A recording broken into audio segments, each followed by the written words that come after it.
ইংরেজিতে ফ্লুয়েন্টলি কথা বলতে হলে প্রয়োজন একটি সঠিক এবং বাস্তবসম্মত একটি প্ল্যান। আজ আমি আপনাদের সাথে এমন একটি simple plan but strong speaking plan share করছি, যা নিয়মিত প্র্যাকটিস করলে স্পোকেন ইংলিশ অনেক ইমপ্রুভ হবে।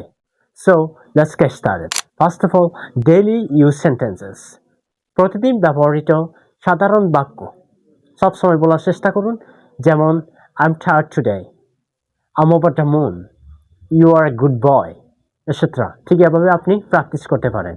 And number 2 point is self introduction practice. নিজেকে পরিচয় দেওয়ার অনুশীলন করুন। যেমন কিভাবে?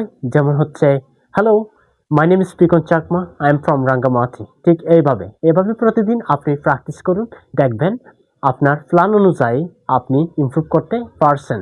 So number 3 point is very important, question answer practice. সহজ প্রশ্ন উত্তরের অনুশীলন করুন। যেমন হোয়াটস ইউর নেম, আর হোয়াটস ইউর ফেভারিট সাবজেক্ট। উত্তরে আপনি বলতে পারেন যেমন my favourite subject is English, like this. So আশা করি আপনি বুঝতে পেরেছেন।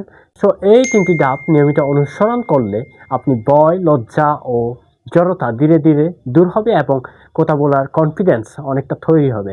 সো যদি সত্যি ঠিক এইরকম একটা স্ট্রং প্ল্যান নিয়ে যদি আপনি ইংলিশ শিখতে চান, তাহলে আজই আমাদের অনলাইন এবং অফলাইনে স্পোকেন ইংলিশ কোর্সে ভর্তি হয়ে যান। ভর্তির জন্য নিচে দেওয়া নাম্বারে যোগাযোগ করুন। Thank you, see you there.